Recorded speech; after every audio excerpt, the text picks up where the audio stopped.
In the archive of the Historical Office of the Army General Staff, kept in Rome, lies a document that for decades has remained buried among thousands of dusty files. It is the Operational Report number 1942/347, dated November 6, 1942, signed by an officer of the British 13th Army Corps.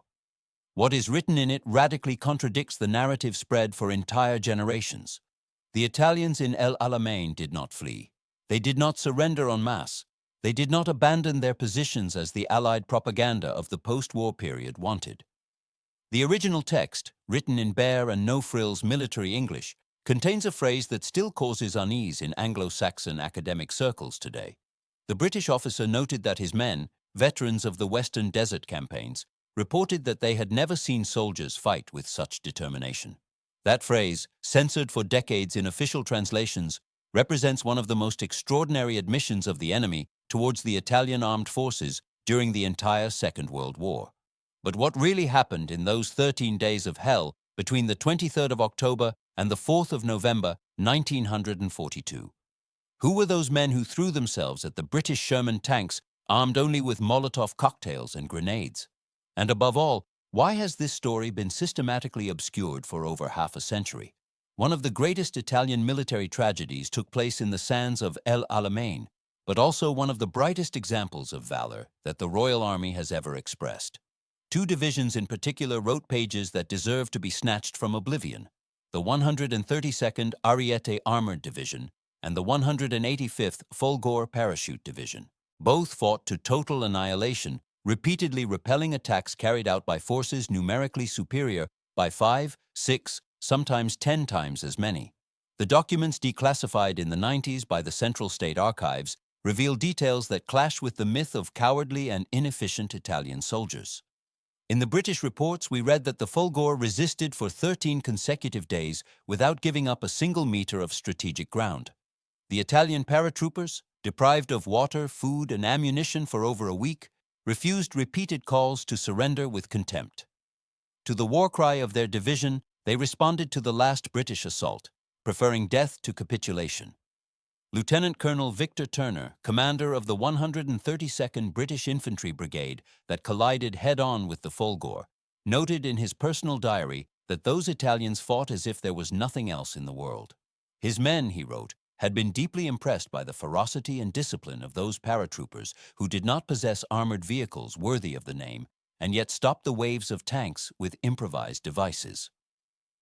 The British 8th Army of General Bernard Law Montgomery had at the time of the offensive over 1,200 tanks, including the brand-new Sherman M4 just arrived from the United States. On the other side of the front, Field Marshal Erwin Rommel's Panzerarmee Africa deployed about 500 armored vehicles, of which more than half were the modest Italian tanks M1340 and M1441. Yet the British reports of the time document something unexpected. In the southern sector of the front, where the Folgore was deployed, the advance of the three Allied divisions assigned to the breakthrough came to a complete halt. The British 7th Armored Division, the 44th Infantry Division, and the 1st Free French Brigade failed to overcome the lines held by just over 5,000 Italian paratroopers. The battlefield that stretched out in front of the positions of the Folgore was littered with the wreckage of dozens of British tanks. On the 27th of October 1942, after 4 days of uninterrupted assaults, the British command was forced to admit an inconvenient truth. Despite the overwhelming numerical superiority in almost every category, the Allied forces were unable to defeat the Italian paratroopers in that sector with the units employed until then. It was necessary to temporarily suspend offensive operations against the Folgore to reorganize the forces. This is the story that school textbooks do not tell. This is the story that was buried under decades of self-interested silence. But the archival documents do not lie, and the testimonies of the survivors hand down a memory that no censorship will ever be able to erase completely. Winston Churchill, in a speech to the House of Commons delivered in November 1942, had words that have only recently been rediscovered in their entirety. The British Prime Minister said verbatim that it was only right to honor those men who had been the lions of the Thunderbolt. Such an admission, coming from the highest representative of the enemy, should alone be enough to rewrite entire chapters of Italian military historiography. What motivated these men to fight with such desperate determination? What inner strength sustained them when all rational hope was lost? And what secrets do the military archives of Rome, London, and Berlin still keep about those days of fire? To understand what happened at El Alamein in the autumn of 1942, it is necessary to take a step back and analyze the context in which the Italian armored forces operated. The 132nd Ariete Armored Division represented the flower of the national war industry, equipped with the best means that the Ansaldo and Fiat plants could produce at that historical moment. Yet those vehicles were dramatically inferior to those deployed by the enemy. The M1441 tank, the backbone of the Italian armored divisions in North Africa, weighed 14.5 tons and mounted a 47mm gun. Its frontal armor reached a maximum of 50mm thick. In front of him, the American Sherman M4 weighed over 30 tons, mounted a 75mm gun, and had a frontal armor that exceeded 76mm. In purely technical terms, the comparison was merciless. The Italian tankers knew this disparity perfectly. In the personal diaries found at the Historical Archive of the Military Motorization, testimonies emerged that described the lucid awareness with which those men faced every fight. Sergeant Major Aldo Ferrante, commander of the 7th Tank Battalion of the 132nd Regiment, wrote to his wife on October 18th in the year 1942 that their tanks could only hit the Shermans by approaching suicidal distances, while the British destroyed them at over 800 meters without any risk. Yet there was an Italian weapon that the British genuinely feared. The Semovente da 75-18, developed on the hull of the M1340 and M1441 tanks, represented one of the most brilliant intuitions of Italian military engineering. Inspired by the German Sturmgeschütz, this self-propelled artillery was equipped with a 75mm howitzer capable of firing hollow-charged shells called effetto pronto. These shells pierced 80mm of steel at a distance of 500 meters, enough to neutralize any Allied tank of the time. Colonel Sergio Berlese, designer of the Model 34 howitzer, had proposed since 1940 to create an armored vehicle similar to the German self-propelled vehicles. The first prototype was delivered on February 10, 1941, just 13 months after the entry into production of the M1340 tank on which it was based. It was a very rapid construction by the standards of the time, testimony to the Italian engineering skills when resources were correctly directed. Captain Carlo Traniello, sent to Libya to evaluate the new vessel, drew up an enthusiastic report in March 1942. He wrote that the self-propelled vehicles had behaved splendidly and that all the soldiers, without exception, judged them with enthusiasm. They were used both as artillery support and as anti-tank weapons. Their armament and low silhouette, which made them easy to conceal, made them valuable weapons, a circumstance also recognized by the enemy in official reports. An officer of the 554th Self-Propelled Group left an even more significant testimony. He called the self-propelled a real fighting machine which, thanks to the 75mm howitzer, had earned the respect of all enemy armored vehicles fighting at El Alamein. The high rate of fire, accuracy, and range caused understandable fear among British tankers. However, Italian industrial production never managed to provide these means in sufficient quantities. At the time of the Second Battle of El Alamein, there were no more than 30 75-18 self-propelled guns on the front, a tragically inadequate figure to influence the outcome of the fight, despite their excellent performance in combat. On the 26th of October 1994, the 554th Group destroyed over 20 British tanks in a single action, but such tactical successes could not compensate for the overall strategic imbalance. The Ariete Division arrived at El Alamein with about 100 tanks, mainly M1441, and 16 self-propelled vehicles of 75-18. Against them, Montgomery deployed hundreds of Shermans and Grants equipped with cannons that pierced Italian armor at distances that the tankers of the Royal Army could not even hope to reach effectively. Erwin Rommel, in his famous war diary, described with moved admiration what he observed on the 4th of November 1942. He wrote that huge clouds of dust rose south and southeast of headquarters, where the desperate struggle of the small and inefficient Italian tanks of the 20th Corps against the hundreds of British heavy tanks that had bypassed their exposed right flank was taking place. The German Field Marshal added that the Italians, who at that time represented the strongest motorized unit of the Axis, fought with exemplary courage. Major Hans von Luck, whose Rommel battalion had sent to close the gap between the Italians and the Afrika Korps, later reported details confirming this assessment. Von Luck watched the Italian tankers launch themselves against the massive Shermans with their vastly inferior vehicles, trying to get close enough to make their 47mm gun effective. Many of them knew they would not survive, yet no one hesitated. At 15:30 on November 4th, General Francesco Antonio Arena, commander of the Ariete Division, transmitted to the Italian command what would go down in history as the last message of the division. The text, meager and dramatic, communicated that the enemy tanks had broken through south of the Ariete Division, that the division was now surrounded and was located 5 kilometers northeast of Bir el Abd. The last line contained 3 words that sum up the entire epic of those tankers: the Ariete tanks fight. A few hours later, the 132nd Ariete Armored Division ceased to exist as an organic unit. She had sacrificed herself to cover the retreat of the Axis forces, fighting to the last shell, to the last liter of fuel, to the last man able to maneuver an artillery piece. While the Ariete tanks burned in the central sector of the front, a parallel epic was taking place in the south that would leave an indelible mark on the Italian military memory.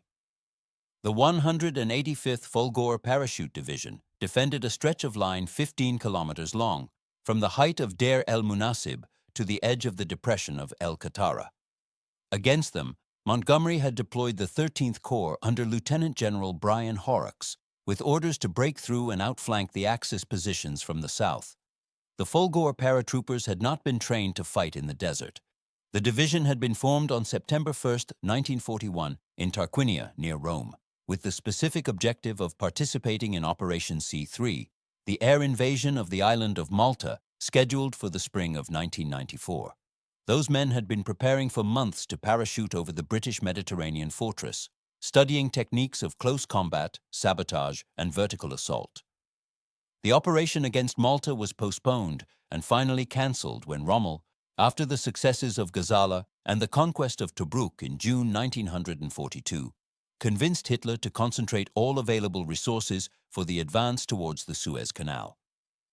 The paratroopers of the Folgore were thus diverted to North Africa, where they arrived in July of 1942 with the cover name of 185th Infantry Division Hunters of Africa.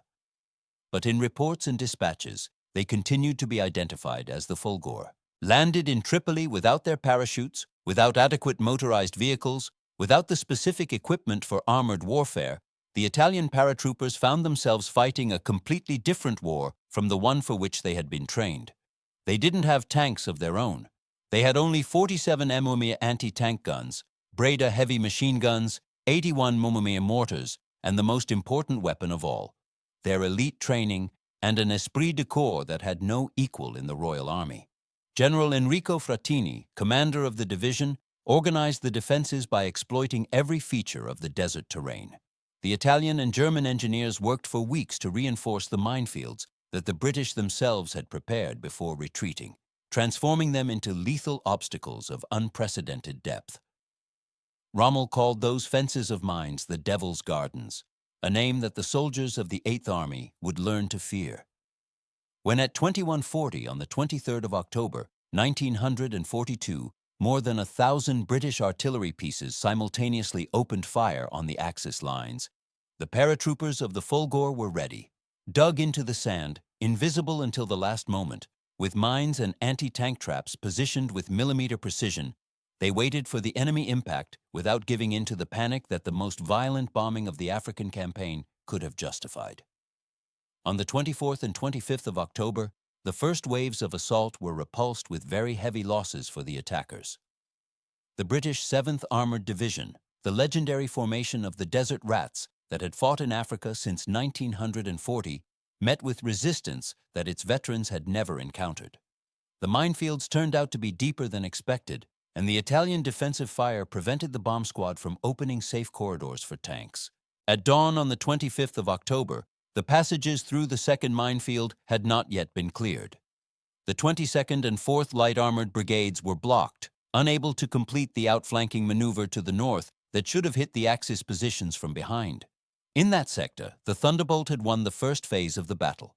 The 25th of October was the day of the Great Trial.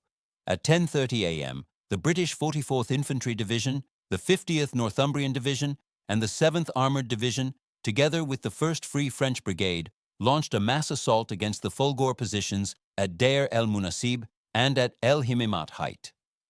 4 Allied divisions against a single Italian division, over 50,000 men against just over 5,000 paratroopers. The British began to call the Folgore the Ghost Division because of the ability of its men to appear and disappear in the dunes. The 9th Parachute Battalion destroyed several Sherman tanks and allowed them to approach within 100 yards before opening fire, a suicidal tactic that required nerves of steel and absolute discipline. Paratroopers used whatever explosives they had at their disposal, from grenades to improvised Molotov cocktails, physically throwing themselves at enemy tanks when anti-tank ammunition was scarce.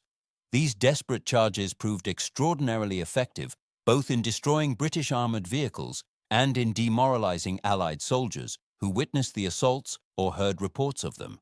The reports of the British 13th Corps document the bewilderment of the officers in the face of enemies who preferred to die rather than surrender, who attacked tanks with their bare hands when all other resources were exhausted.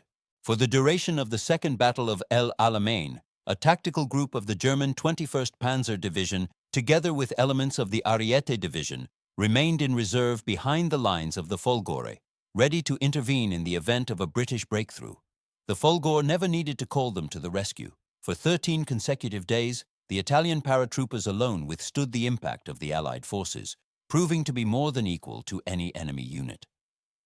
The 192nd British Infantry Brigade of the 44th Division and the French forces were again repulsed on the 27th of October. Offensive operations against the Italians were temporarily suspended. The British command had to recognize with evident reluctance that despite the numerical superiority in almost every category, it was not possible to defeat the Folgore with the forces employed until then. The battlefield in front of the paratroopers' positions was littered with the smoking wreckage of British tanks and vehicles. The 2nd of November 1942 marked the beginning of the end for the Axis forces at El Alamein. Montgomery launched Operation Supercharge, the final offensive destined to definitively break the Italian-German resistance. The 151st Infantry Brigade of the Durham Light Infantry and the 152nd Highland Brigade led the attack, supported by 325-pounder artillery pieces and Valentine tanks of the 23rd Armored Regiment. The Axis front began to give way in the northern sector. General Wilhelm Ritter von Thoma, commander of the Afrika Corps on the front line, surrendered to the British that same day, violating the categorical order Hitler had imposed on his commanders to resist to the last man. The surrender of von Thoma was a symbolic blow to the morale of the German troops. But while the German generals negotiated their capitulation, the Italians continued to fight. On November 3rd, Rommel understood that the situation was irreparably compromised. At 20 o'clock that evening, having received the news that the British armored brigades had already reached the coastline behind him, the Desert Fox ordered a general retreat.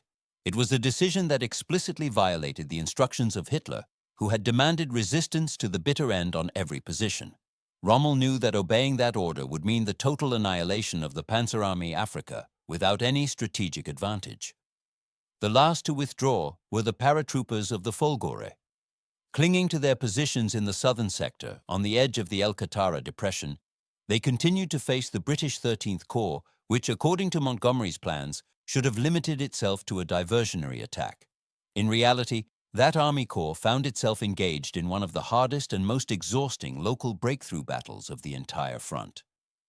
On the night between the 2nd and the 3rd of November, the division began to retreat, leaving behind 1,180 fallen. During the retreat, the Thunderbolt formed the rearguard of the Axis forces, protecting the outflow of surviving units to the west. The paratroopers fought late actions for 3 consecutive days, allowing thousands of Italian and German soldiers to escape the encirclement. On 6 November, the remnants of the division were caught up and surrounded by British motorized forces near Fuka. Without ammunition, without water for days, physically exhausted by weeks of uninterrupted fighting, The surviving paratroopers were forced to surrender. But even in that final moment, their behavior left an indelible impression on the victors. A document preserved at the Public Record Office in London, declassified in 1996, contains the testimony of a British officer present at the capture of the last nuclei of the Fulgora. The report describes how 32 officers and 272 paratroopers, wounded and exhausted, were still deployed in formation with weapons in hand when the British caught up with them. No white handkerchief had been hoisted. No man had raised his arms in surrender. Deprived of water and supplies for 7 days, having completely run out of ammunition, they had responded to the British invitations to capitulation with a last cry of thunderbolt. Harry Zinder, war correspondent for the American magazine Time, noted in his chronicles from the battle that the Italian paratroopers had fought better than expected. He wrote that in the southern sector, the famous Fulgor Parachute Division had resisted until the last available shot. It was a significant admission, coming from a journalist from a nation that had not yet entered directly into the North African conflict, but would soon face those same Italians in Tunisia. Of the approximately 5,000 men that the Fulgor had deployed at El Alamein, only 304 survived the battle and imprisonment to return to Italy. The parachute artillery regiment, the infantry battalions, the engineer and transmission companies had been almost completely annihilated. Yet their resistance had imposed on the enemy a tribute of blood disproportionate to the forces employed. The few survivors who managed to escape the encirclement were reorganized into the 185th Fulgor Parachute Battalion, which fought again during the Tunisian campaign on the Mareth Line. This unit was definitively destroyed in the Battle of Takruna between the 20th and 21st of April, 1943, when the Italian paratroopers faced the New Zealand troops in one of the most violent clashes of the entire Tunisian campaign. On the 25th of November in the year 1942, the Italian Supreme Command officially declared the Fulgor lost due to the events of the war. It was a bureaucratic formula that did not do justice to the sacrifice of those men. But the words that count are not those of administrative documents. They are those engraved in the stone of the Italian shrine of El Alamein, erected on the ridge overlooking the plains where the battle took place. The inscription reads that among the sands no longer deserted, the boys of the Fulgor, the flower of a people and an army in arms, rest for eternity as in a garrison. Fallen for an idea without regret, honored in the memory of the enemy himself, they point out to the Italians in good fortune and in bad fortune the path of honor and glory. The text invites the wayfarer to stop and reverence, asking the God of hosts to welcome the spirits of those boys in the corner of heaven reserved for martyrs and heroes. These are not words of empty rhetoric. These are words earned with the blood of thousands of young Italians who chose to die on their feet rather than surrender on their knees. And these words are confirmed by the testimonies of their own enemies, who in those days of fire learned to respect an opponent they had underestimated for too long. Why has this story been buried for so long? Why have generations of Italians grown up with the myth of cowardly soldiers and fleeing armies, completely ignoring what really happened at El Alamein? The answers to these questions are found in the archives of 3 nations, and none of them is without responsibility in the process of systematically concealing historical truth. The Allied bombings of 1943 and 1944 destroyed a significant part of the Italian military documentation preserved at the Ministry of War in Rome. The Ansaldo plants in Genoa, Fiat in Turin, the arsenal in La Spezia suffered very serious damage that cancelled projects, technical reports, operational correspondence. What the bombs did not destroy was often seized by the Allied occupying forces in the months following the armistice of September 8, 1943. The technical documents relating to Italian armored vehicles, self-propelled artillery, and industrial development projects were systematically acquired by the British and American intelligence services. Some of this material reached the archives in London and Washington, where it remained classified for decades. Other papers simply disappeared, probably intentionally destroyed to prevent the resurgent Italian war industry from drawing on the experiences of the conflict. But the most lasting censorship was not the material one. It was the cultural and political one that post-war Italy imposed on itself. The republic born from the resistance needed to distance itself from the previous 20 years, and this meant indiscriminately denying everything that the regime had produced, including military exploits that had nothing to do with the political choices of fascism. The soldiers who had fought and died at El Alamein were forgotten along with the hierarchs and war criminals, victims of a damnatio memoriae that made no distinctions. Anglo-Saxon historians, for their part, had no interest in re-evaluating the defeated enemy.